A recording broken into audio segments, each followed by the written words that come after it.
우리가 받을 하나님 말씀 함께 보시겠습니다. 에스라 1장 1절에서 7절 말씀입니다. 에스라 1장 1절에서 7절까지 말씀입니다. 우리 한 절씩 저와 여러분들이 교독하시겠습니다. 바사왕 고레스 원년에 여호와께서 예레미야의 입으로 하신 말씀을 응하게 하시려고 바사왕 고레스의 마음을 감동시키심에 저가 온 나라에 공포도 하고 조서도 내려 가로되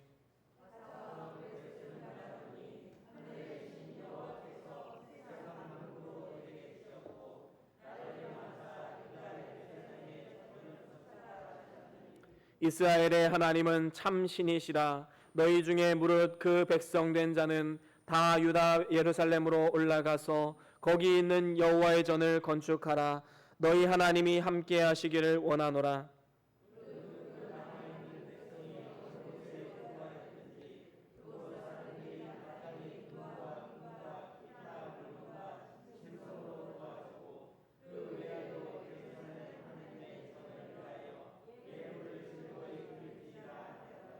이에 유다와 베냐민 족장들과 제사장들과 레위 사람들과 무릇 그 마음이 하나님께 감동을 받고 올라가서 예루살렘 여호와의 전을 건축하고자 하는 자가 다 일어나니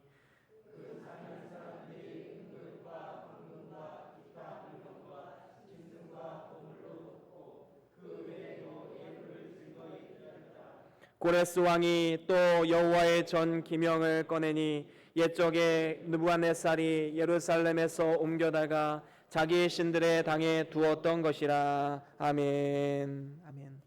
우리 다 같이 말씀 들고 함께 선포하시겠습니다. 시작. 주의 말씀은 내 발의 등이요 내 길의 빛이 되십니다. 주여 말씀하옵소서. 주의 종이 듣겠나이다. 아멘. 아멘. 오늘은 에스라 1장 1절에서 7절 말씀으로 자유자의 기쁨이란 제목으로 말씀을 나눠보기를 원합니다. 이번 주 토요일은 우리 민족이 일제의 압제로부터 해방을 받은 1945년 8월 15일로부터 75주년이 되는 해입니다. 우리나라의 역사 가운데 이 8.15 해방은 너무나도 큰 의미가 있는 날이지요. 해방되기 전에 우리가 일제 치하에 있었을 때 얼마나 많은 서름과 또 수치를 당했습니까? 버젓이 한글이 있음에도 불구하고 이제 한글 성을 쓰지 못하고 일본 성으로 창씨 개명을 했지요. 그리고 학교에서도 우리말을 쓰지 못하게 했습니다. 집에서 키우는 개나 돼지만도 못한 취급을 당하면서 온갖 서름을 당해야만 했던 것이지요. 전쟁 말기에는 폭탄을 만드느라 노스로 된 밥그릇, 수저까지 다 빼앗아 갔다고 합니다. 예배당에는 노스로 만든 종까지 다 떼어갑니다. 뿐만 아니라 많은 애국지사들이 감옥에서 순국을 당하셨고 또 젊은 남자들은 징병과 징용을 당해야만 했습니다. 그리고 젊은 여자들은 성노예로 끌려가야만 했던 것이지요. 이러한 억울함을 36년간이나 당했습니다. 그리고 8월 15일에 해방이 되어서 자유를 되찾았을 때에 그 기쁨과 감격, 감히 경험을 보지 못한 사람들은 말할 수 없을 정도로 너무나도 큰 기쁨과 감격이 있었을 것입니다. 이러한 역사적 사실로 볼 때 이스라엘은 우리 민족과 너무나도 굉장히 많이 닮아 있음을 보게 됩니다. 우리가 성경의 역사를 이해하는 데 있어서 중요한 부분이 무엇입니까? 바로 이 공감대라는 것이지요.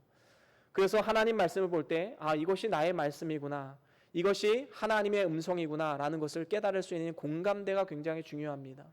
그런 의미에서 볼 때 우리 민족은 이런 공감대를 타고나지 않았나 생각이 듭니다. 정말로 이스라엘 그 민족의 수모, 그리고 그 감격, 기쁨, 이런 것들을 우리 민족도 똑같이 느낄 수가 있는 것입니다. 이스라엘 백성들은 우리나라와 똑같이 한 나라에 의해서 짓밟힘을 당했었고 또 슬픔을 경험해 보기도 했습니다. 또한 독립을 쟁취하고 해방의 기쁨도 누렸을 뿐만 아니라 남북 분단의 이런 아픔도 경험해 보았지요. 이처럼 우리나라와 이스라엘은 많은 면에서 닮은 점이 있습니다. 특별히 오늘 말씀은 이 역사적 배경이 바벨론의 포로로 끌려갔던 바벨론 유수라고 부르지요. 이러한 사건의 말미 부분에 해당하는 역사적 배경을 가지고 있습니다. 남유다는 BC 609년에 여호야김 왕 때에 바벨론의 느부갓네살 왕에 의해서 침공을 당했지요. 그래서 다니엘과 비롯한 많은 사람들이 포로로 끌려가게 되었습니다. 그 이후에 BC 586년에 바벨론에 의해서 예루살렘은 완전히 함락되게 됩니다. 그런데 그 당시에 바벨론의 식민 정책은 무엇이었습니까? 이 강압 정책이었지요. 식민지를 세우면 그곳에 많은 학자들 그리고 돈 있는 사람들, 이러한 사람들을 포로로 끌어갔습니다. 그래서 그때 끌려갔던 많은 사람들이 다니엘과 같은 사람들이지요. 그런데 이러한 강압 정책이 실패를 하게 되었습니다. 왜냐하면 이렇게 너무 강압적으로 나가다 보니까 진압을 이제 폭동들을 진압을 해야 되고 이런 데다 힘을 너무 쏟다 보니까 주변의 신흥 강대국, 이 바사라고 부르지요. 그리고 세속 역사에서는 페르시아라고도 부릅니다. 이 페르시아가 이제 강대국이 되어가면서 바벨론을 멸망시키게 되었던 것입니다. 그리고 그 바사 제국, 대제국을 이룬 첫 왕, 고레스 왕은 이전에 바벨론에 실패한 역사를 되풀이하지 않기 위해서 그는 강압 정책을 과감히 버리고 회유 정책을 쓰게 됩니다.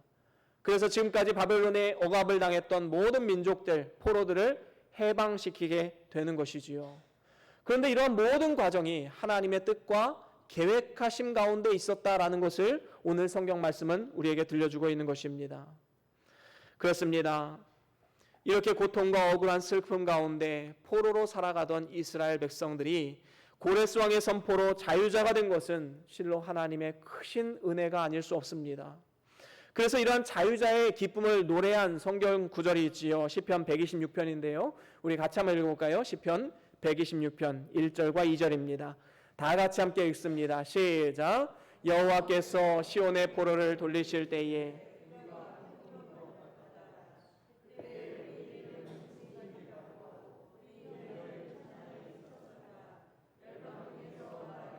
여호와께서 저희를 위하여 대사를 행하셨다 하였도다. 아멘. 그렇습니다. 이스라엘 백성들은 마치 꿈을 꾸는 것과도 같은 그러한 기쁨을 맛보았습니다.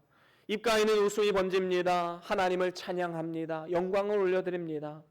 지금 누리는 자유가 얼마나 소중한 것인지 그들은 뼈저리게 깨닫고 하나님 앞에 감사할 수 있었던 것이지요. 이러한 사실을 통해서 우리가 알 수 있는 것은 무엇입니까? 또한 알아야 할 것이 무엇입니까? 바로 우리 그리스도인들의 삶이 이와 같다라는 것입니다. 우리는 예수님을 믿기 전에 무언가의 노예로 살아갔습니다. 세상의 노예, 육체의 노예, 마음의 욕망의 노예, 사단의 노예로 우리는 살아갔던 신분이었습니다. 그런데 예수 그리스도의 이 피 공로로 말미암아, 보혈로 말미암아 그 노예의 신분에서 해방이 되어서 하나님의 자녀가 되는 권세를 우리에게 허락해 주신 것입니다. 그런데 문제는 무엇입니까? 하나님께서 우리에게 참 자유함을 주셨는데 우리가 그 자유함을 마음껏 누리지 못하고 다시 또 죄의 종으로 돌아가는 이러한 어리석은 모습을 범하고 있다는 것입니다. 자유자의 신분을 망각하고 다시 죄의 노예가 되고 사단의 노예가 되고 육체의 노예가 되고 욕망의 노예가 되는 이러한 어리석은 모습들, 혹시 저와 여러분들의 모습은 아닙니까?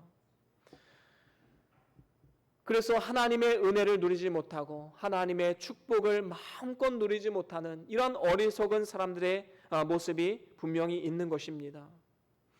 이것은 마치 예수님을 십자가에 다시 한번 못을 박는 그런 행위인 것이지요. 제가 어제 완도 이제 장모님 댁에서 돌아오는 길에 저희 아내가 이제 찬양을 하나를 틀더라고요. 그 찬양의 제목이 내가 예수를 못 박았습니다라는 제목이었어요. 처음 노래 가사를 듣는데 뭐 이런 찬양이 다 있지 이런 생각이 들더라고요.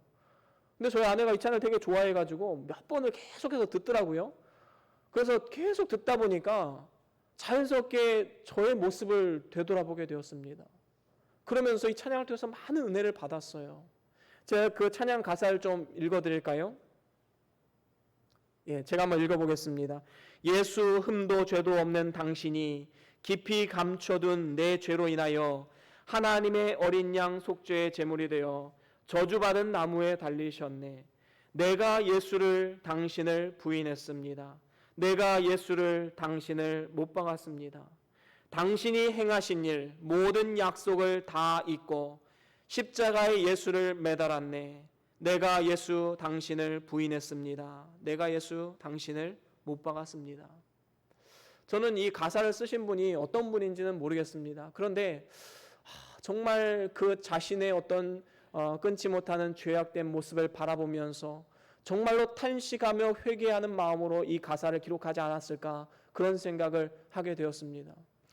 여러분, 하나님께서 우리에게 주신 그 자유함을 마음껏 누리지 못하고 만약에 다시 우리가 죄의 멍에를 쓰고 죄악된 길로 돌아서서 그곳 가운데 살아가게 되면 우리는 다시 예수님을 못 박는 것입니다. 예수가 그것을 위해서 죽으셨는데 우리가 다시 그 시궁창 안으로 들어가는 것, 얼마나 어리석은 일입니까? 하나님께서 우리에게 주신 약속이 있습니다. 그 약속을 우리가 기억하지 못하고 여전히 걱정과 불안과 두려움 속에서 살아가는 것, 예수님은 그것을 위해서 십자가에 돌아가셨는데 다시 또 그 시궁창으로 들어간다면 예수를 다시 한번 십자가에 못 박는 격이 되는 것입니다. 여전히 세상의 욕망과 자기 만족만을 위해서 살아가는 그러한 어리석은 모습은 우리에게 있지 않습니까? 그래서 오늘 질문은 이것입니다. 우리가 진정으로 예수님의 그 십자가가 헛되지 않도록 예수님이 우리에게 주신 그 자유자의 신분, 하나님의 자녀된 신분을 마음껏 누리고 그 기쁨과 감격 속에서 살아가기 위해서는 우리가 어떻게 해야 되겠습니까? 오늘 본문 말씀을 통해서 저는 여러분들과 한 3가지 정도로 함께 말씀을 나눠보기를 원합니다. 첫 번째로는 약속의 말씀을 신뢰하고 끝까지 인내해야 되는 것입니다.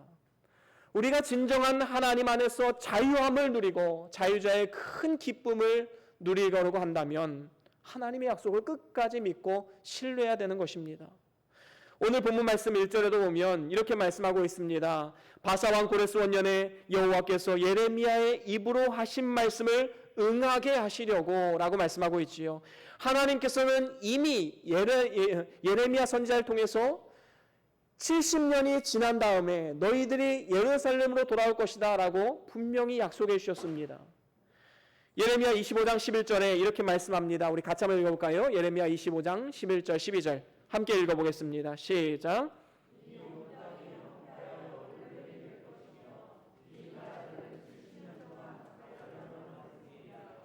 나 여호와가 말하노라. 70년이 마치면 내가 바벨론 왕과 그 나라와 갈대아인의 땅을 그 죄악으로 인하여 벌하여 영영이 황무케 하되. 그렇습니다. 이 70년의 기간, 하나님이 정하신 기간이지요.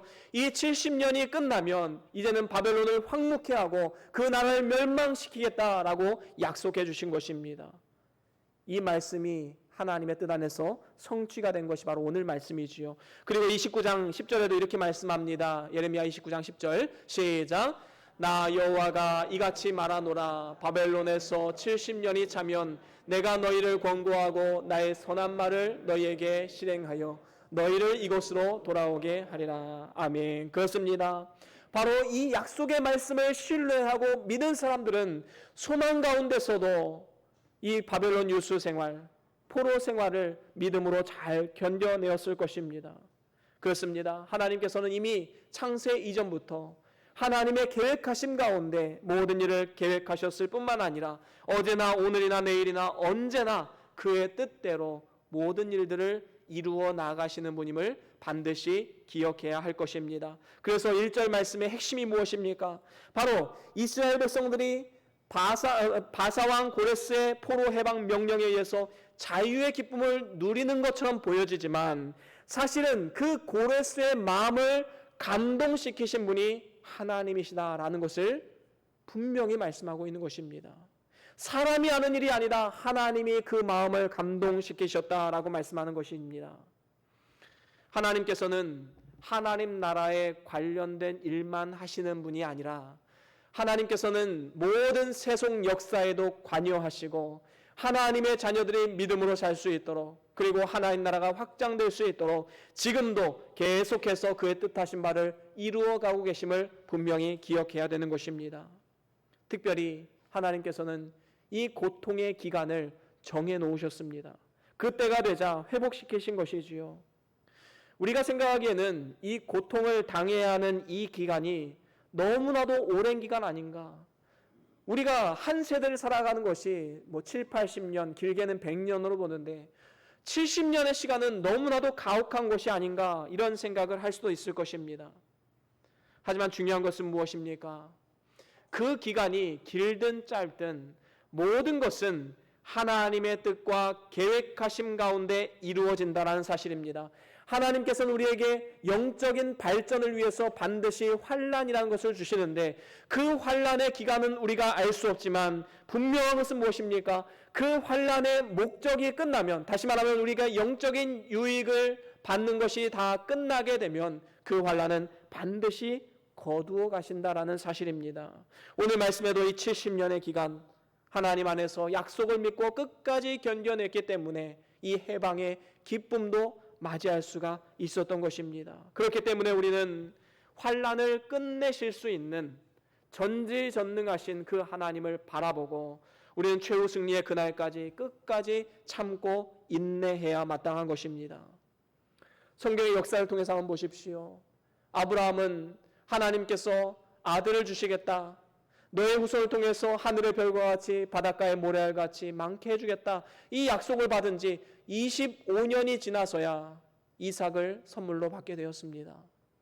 25년의 시간이 짧은 기간인가요? 절대로 짧은 기간은 아니지요.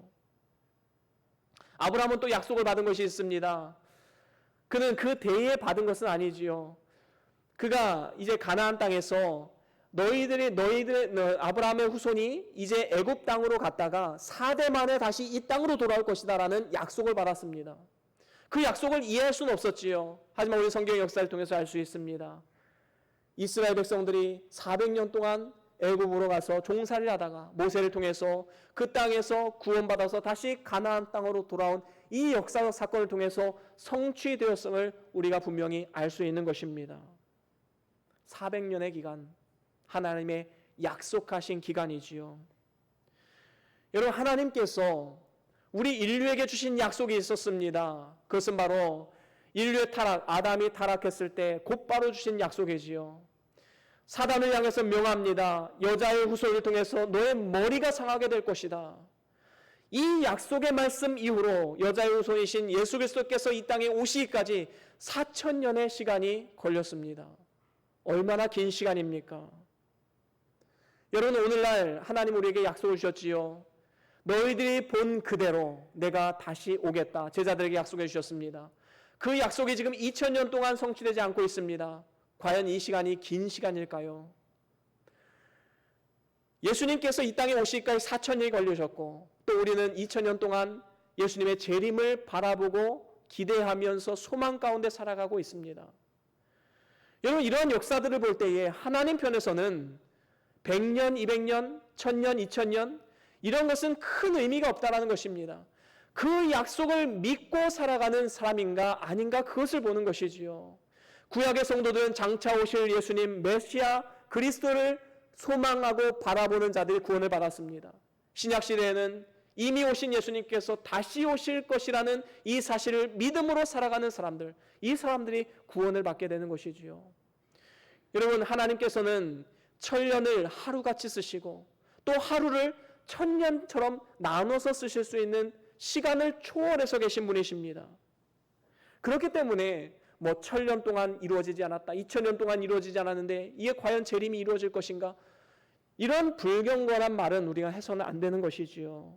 시간은 큰 의미가 없습니다. 하나님이 뜻하신 바라면 반드시 이루어질 것이고, 하나님이 정하신 때가 되면 반드시 하나님의 뜻이 이루어질 것을 우리는 믿고 살아가야 되는 것입니다. 이러한 사실은 우리에게 너무나도 중요합니다. 왜냐하면 오늘날을 살아가는 우리에게 하나님께서 많은 약속을 해주셨기 때문인 것입니다. 우리 주님께서 이런 약속을 주셨지요. 내가 세상 끝날까지 너희와 함께 하겠다. 여러분, 지나온 삶 한번 돌아보십시오. 정말로 외롭고 힘들다 느껴졌을 때 그것을 우리 힘으로 극복했습니까? 그렇지 않습니다. 그때에 하나님이 함께 하셨기 때문에 지금의 내가 있는 것입니다. 가만히 생각해 보면 우리는 절대로 혼자가 아니었습니다. 주님께서 언제나 우리와 함께 하셨던 것이지요. 뿐만 아닙니다. 우리 주님은 다시 오겠다 약속하셨습니다. 하늘로 올리우심 그대로 다시 오실 것이란 약속을 우리에게 주셨지요. 주께서 호령과 천사장의 소리와 하나님의 나팔로 강림하실 것을 약속하셨습니다. 이 약속을 믿고 바라보기 때문에 우리는 오늘 하루를 소망 가운데 살아갈 수 있는 것입니다. 이 몸의 소망 무언가? 우리 주 예수뿐일세. 우리의 진실된 고백이 이거 아닙니까? 진정으로 우리가 예수 그리스도의 재림이 없다면 우리가 어떻게 이 땅 가운데 소망을 두고 살아갈 수 있겠습니까? 모든 것이 다 사라지고 없어지는 이 작은 바이러스 하나 앞에도 벌벌 떠는 우리의 인생인데 말입니다. 뿐만 아닙니다. 하나님께서는 우리에게 각자에게 개인적인 약속의 말씀을 주셨습니다. 하나님께서는 저에게도 기도하다 보면 하나님이 약속의 말씀을 주실 때가 있어요. 하나님이 이 일을 통해서 이렇게 성취하시겠구나. 그런 마음의 감동이 생길 때가 있습니다. 그게 하나님의 음성인 것이지요. 또 설교를 준비하면서 또 설교 말씀을 들으면서 저와 여러분들은 하나님의 약속의 말씀을 계속해서 듣고 또 그것을 바라보는 삶을 살아가는 것입니다. 이것이 우리의 신앙 양심을 비추어 보았을 때 우리가 정말로 욕심으로 이것을 구하는 것이 아닌 이상은 하나님께서는 반드시 그 일을 이루어 주신다라는 이러한 믿음이 우리에게는 필요한 것입니다. 반드시 이 약속을 이루시고 성취하시고 우리의 삶을 통해 하나님께서 영광을 받으실 것이라는 이 믿음이 우리에게 필요한 것입니다. 이러한 약속을 믿고 나아갈 때에 우리는 참된 자유자의 기쁨을 맛볼 수가 있는 것입니다. 때로는 환경이 우리를 의심케 만들 때가 있습니다. 때로는 밀려오는 세파들이 우리를 넘어뜨리려고 하는 이러한 공격을 할 때가 있습니다. 하지만 우리는 이 믿음 위에 우리의 신앙을 굳건하게 세워서 절대로 흔들리지 말아야 됩니다. 이러한 담대함은 어디서 나오는 것입니까? 성경을 보십시오. 성경 안에서 역사하시고 섭리하시고 그 일을 이루신 그 하나님께서 오늘 우리의 삶 가운데 역사하시고 섭리하시고 그 일을 이루시겠다 약속하고 계신 것입니다. 선을 행하되 낙심하지 말지니 피곤하지 않으면 때가 이름에 거두리라. 하나님은 우리에게 약속의 말씀을 주셨습니다.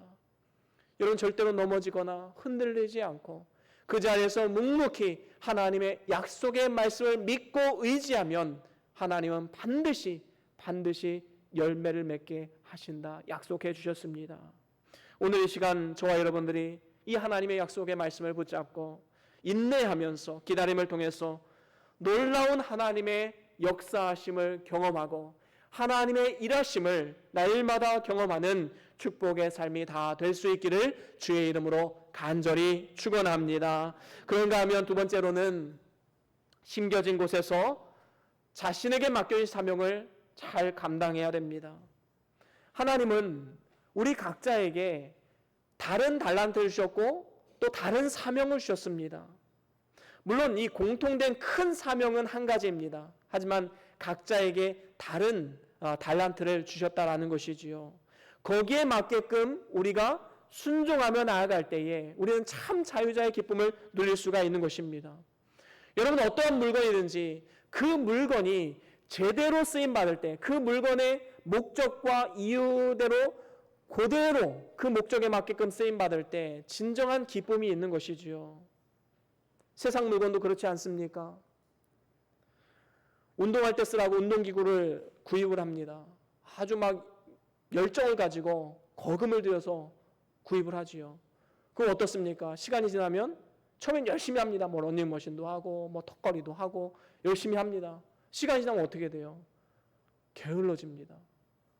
여러분 집에 운동기구 뭐 러닝머신 아니면 뭐 이게 뭐 턱걸이 철봉 이런 거 있으시면 어디에 쓰십니까? 혹시 빨래거리로 쓰진 않으십니까? 누구 이야기냐고요? 제 이야기입니다. 여러분 이 목적이 있는데 그 물건을 만든 목적, 이유가 있는데 그것을 생각하지 못하고 우리의 게으름 때문에 다른 목적으로 사용한다면 우리는 진정한 기쁨을 누릴 수가 없는 것입니다. 하나님은 우리에게 목적을 가지고 창조를 하셨어요. 하나님은 우리를 통해서 영광 받으시길 원하고 또 하나님 한 분을 위해서 너무나도 기쁘고 즐거워하기를 원하십니다. 그런데 우리가 세상의 노예가 되어서 하나님을 떠나 살고 하나님의 목적에 맞지 않게 세상 욕심 다 부리고 세상 욕망을 따라서 살아간다면 우리는 진정한 자유자의 기쁨을 누릴 수가 없는 것입니다. 오늘 본문 말씀의 2절에 보면 이 바사왕 고레스가 뭐라고 말합니까? 하늘의 신 여호와께서 세상 만국으로 내게 주셨고 나를 명하사 유다 예루살렘에 전을 건축하라 하셨다. 지금 선포하고 있는 것입니다. 하나님께서 너희들을 통해서 하나님의 성전이 건축되기를 원하신다. 사명을 주는 것이지요. 3절에도 보면 예루살렘으로 올라가서 거기 있는 여호와의 전을 건축하라. 여러분, 이 고레스 왕이 지금 이스라엘 백성들을 포로에서 해방시키는 목적이 무엇입니까? 너희들은 가서 성전을 건축해야 될 사람들이다 라는 것을 사명을 주는 것입니다. 특별히 4절에 보면 이렇게 말씀하지요. 우리 4절 말씀 한번 읽어볼까요? 시작. 무릇 그 남아있는 백성이 어느 곳에 우거하였든지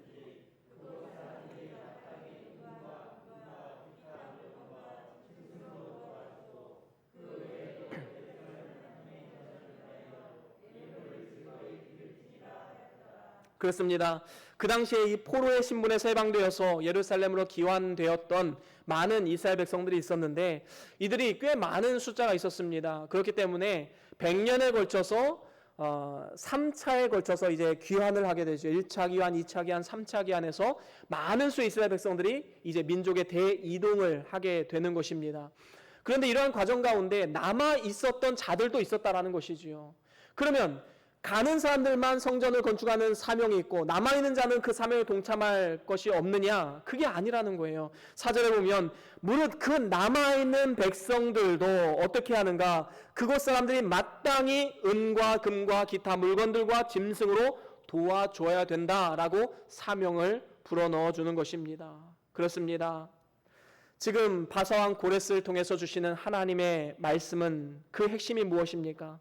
하나님께서 포로된 이스라엘 백성들을 자유케 하는 것은 성전을 건축하라는 이 사명을 주시는 것인데 그 사명을 감당함에 있어서 각자 자신의 역할에 맞는 사명이 있음을 분명히 말씀해 주고 있는 것입니다.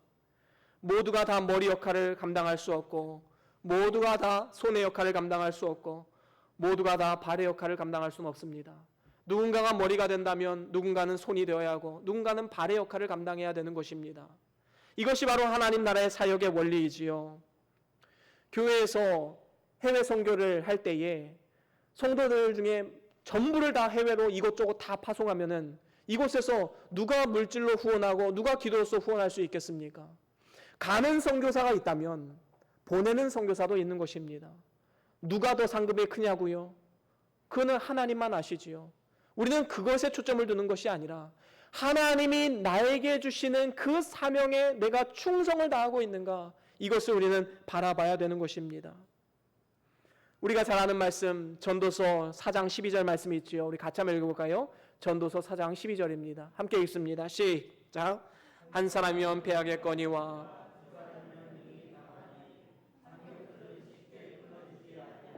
아멘. 그렇습니다. 여러분, 삼겹줄의 위대한 능력을 알아야 됩니다.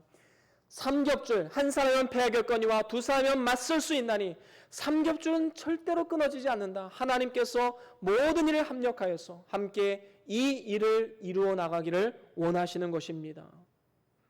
바로 모든 성도들이 함께 이 끈끈한 유기적 연합체가 되어서 함께 하나님의 일을 감당하는 것, 바로 우리 교회가 나아가야 할 모습인 것입니다. 그렇습니다. 우리가 오늘 헌금하는 것 절대로 작은 일이 아닙니다. 이 일을 통해서 하나님 나라가 확장되어지고 하나님께서 기뻐하시는 일들을 주님의 몸된 교회가 감당할 수 있게 되는 것입니다. 우리가 나라와 민족 그리고 교회를 위해서 기도하는 것 절대로 작은 일이 아니지요. 그 기도를 통해서 하나님은 반드시 역사하시고 성취하시는 분이십니다. 오늘 우리가 감당하는 청소 사역, 봉사하는 것, 다음 세대를 교육하는 것 절대로 작은 일이 아니지요. 하나님 나라를 위해서 함께 동역하는 일이기 때문인 것입니다. 사랑하는 우리 변동교회 성도 여러분, 선교는 선교사님들만 감당하는 것이 아니고 교육은 교사들만 감당하는 것이 아닙니다. 우리 모든 성도들이 항상 모든 일에 관심을 가지고 이를 위해서 물질로 후원하고 또 기도로서 함께 동역해야만 하는 것입니다. 그렇게 할 때에 그 하늘의 기쁨, 자유자로서의 기쁨을 누리면서 하나님의 일하심, 하나님의 성취하심을 하나님 앞에 높이 찬양하며 영광을 돌리는 그 자리에 우리가 설 수 있게 되는 것입니다. 하나님 나라를 위한 사명에 여러 모양으로 동참하십시오. 심겨진 그곳에서 하나님 신 사명을 위해서 살아가십시오. 하나님이 우리를 이 땅에 보내신 목적에 맞게끔 살아가십시오. 우리가 일평생 그저 나 하나 잘 먹고 잘 사는 것으로 인생을 마친다면 얼마나 허무한 인생입니까? 그것은 진정한 하나님이 우리에게 주신 인생의 목적이 아닌 것입니다. 사람을 세우고 하나님의 영광을 위해서 일평생 살아가는 것, 바로 이것이 우리에게 주신 하나님의 귀한 사명인 줄로 믿습니다. 그런가 하면 이제 마지막으로 세 번째로는 삶의 예배를 회복하라라는 것입니다.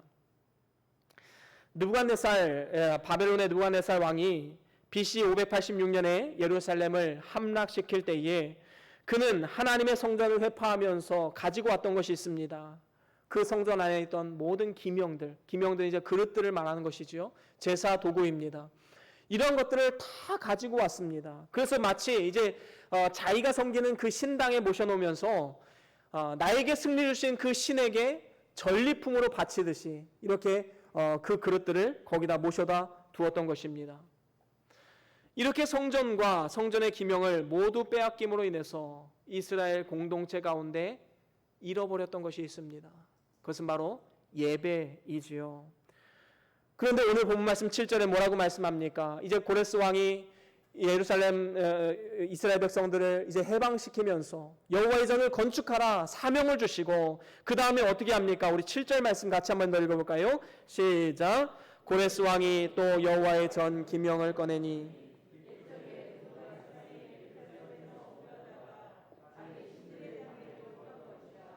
그렇습니다. 느부갓네살 왕이 자신의 신전에 두었던 그 모든 기명들을 풀어서 너희들 갈 때 이것들 다 가지고 가라 라고 회복했음을 우리에게 보여주고 있는 것입니다. 이것은 이스라엘 백성들의 예배에 대한 회복의 신호탄인 것이지요. 그렇습니다. 하나님께서는 고레스의 마음을 감동하셔서 이스라엘 공동체를 해방시키시고 또 예루살렘으로 귀환시키신 가장 큰 이유가 바로 예배 회복임을 분명히 기억해야 할 것입니다. 그 당시 이스라엘 공동체는 나라가 망하고 성전이 회파되고 타국의 포로로 끌려가다 보니까 어떻게 됩니까? 예배를 마음껏 드리지 못하게 됩니다. 몸이 멀어지면 어떻게 되지요? 자연스럽게 마음도 멀어지게 됩니다.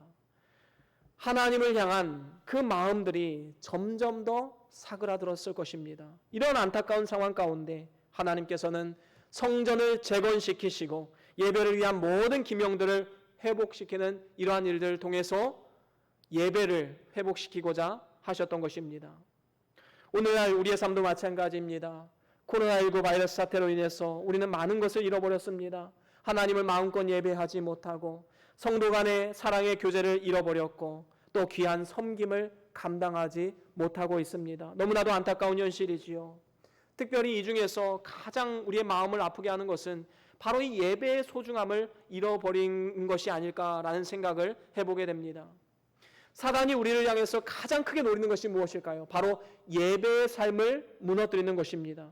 어떻게든 예배에 참여하지 못하게 하고 예배를 무너뜨리는 것, 사단의 궁극적인 목적인 것이지요. 그래서 오늘날은 어떻습니까? 참 매스컴이 많이 발달했지요. 그래서 이것이 하나의 우리에게 득이 될 수도 있고 실이 될 수 있습니다. 매스컴이 너무 발달하다 보니까 아주 생생한 예배를 집에서도 드릴 수 있는 시대가 왔습니다. 그러다 보니까 우리의 마음이 점점 이제 교회랑 멀어지는 이러한 상황까지 오게 되는 것이지요. 여러분, 믿음이 연약한 분들은 어떤 마음을 가질까 이런 생각을 해봤습니다. 아, 이렇게 예배를 드려도 되는구나. 이제 그 코로나19 바이러스 사태가 끝나게 되면 모든 예배는 다 회복이 되어지겠지요. 그런데 아마 이런 분이 있지 않을까 이런 생각을 하게 됩니다. 이렇게 예배 드려보니까 괜찮은데 시계를 딱 보니까 11시가 거의 다 돼가요. 오늘은 그냥 뭐 시간도 늦었고 하니까 집에서 영상으로 예배 드리지 뭐 이전에도 그렇게 했는데 뭐 이전에 경험이 있으니까 이렇게 해도 되는 거야. 이렇게 자기 위안을 삼으면서 집에서 예배를 드리시는 분들이 종종 있지는 않을까? 물론 이런 분들이 없어야 되겠지만 믿음이 연약하면 이렇게 되지 않을까라는 좀 우려가 생기게 되는 것입니다.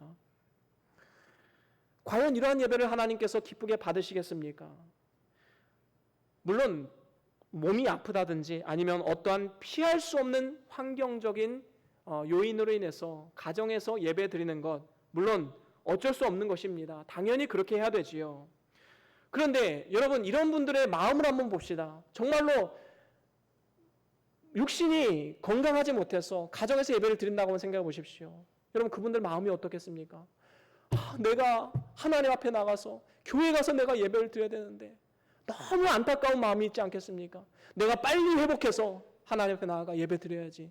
이런 마음의 결단이 있지 않겠습니까? 마음의 소원이 있지 않겠습니까? 여러분 지난 몇 달 전에 2주 동안 이제 교회 문을 닫고 장로님들하고 이제 예배만 드리고 이제 모든 예배를 다 온라인으로 전환했던 2주간의 시간이 있었습니다. 그때 몇몇 권사님들이 저에게 문자를 보내주셨어요. 목사님 너무 마음이 아픕니다. 눈물이 나요. 저는 그분들의 마음을 하나님께서 기쁘게 받으실 거라고 저는 믿습니다. 정말로 하나님의 성전에 나와 예배하지 못한 이런 상황 가운데 하나님 예배를 회복하게 해 주시옵소서. 그런 마음가짐을 가지고 예배를 드리는 그분들의 그 예배를 하나님께서 어떻게 기쁘게 받지 않으시겠습니까?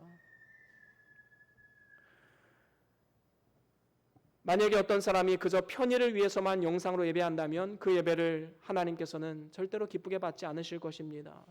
우리는 우리 자신의 마음을 정직하게 한번 직면해 보아야 할 것입니다. 로마서 12장 1절에 보면 우리가 잘 아는 말씀이지요.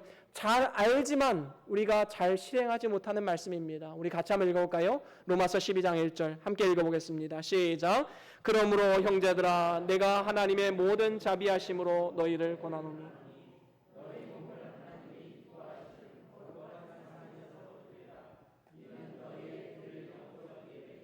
아멘. 그렇습니다. 온 마음과 정성을 다해 삶으로 드리는 이 영적 예배, 하나님은 바로 이것을 원하시는 것입니다. 우리의 몸이 어디 있는가보다 더 중요한 것이 우리의 마음의 상태가 어떠한 상태인가. 제가 아까 말씀드렸지요. 가정에서 편의를 위해서 예배를 드리는 사람 하나님께서 받지 않으십니다. 하지만 가정에서 예배를 드리더라도 마음과 정성을 다해 하나님을 바라보고 갈망하는 마음으로 예배를 드리는 사람, 그 예배를 하나님께서 기쁘게 받으신다라는 것입니다. 오늘 이 시간 하나님 앞에 나오신 여러분들 정말로 우리의 모든 것을 다 희생시키고 나오신 줄로 믿습니다. 그러한 그 마음과 그러한 희생의 정신을 통해서 드리는 예배를 하나님은 기쁘게 받으실 것입니다. 오늘 우리가 하나님을 향한 진실된 마음으로 나아갈 때에 하나님은 반드시 우리의 삶과 예배와 가정과 모든 관계를 회복시키실 뿐만 아니라 모든 삶의 질서들까지도 회복시켜 주실 줄로 믿습니다. 우리는 이러한 확실한 믿음을 가지고 하나님 말씀을 사모하며 담대히 나아가야 할 것입니다. 이제 말씀을 마무리합니다. 사랑하는 우리 변동교회 성도 여러분, 하나님께서 독생자 예수 그리스도를 이 땅에 내어주심으로 인해서 우리를 구속하셨고 세상과 육체와 사단의 노예라는 신분에서 참된 자유함을 주시는 하나님의 자녀된 신분으로 거듭나게 하셨습니다. 이제 우리는 담대하게 선포해야 됩니다. 모든 묶여있던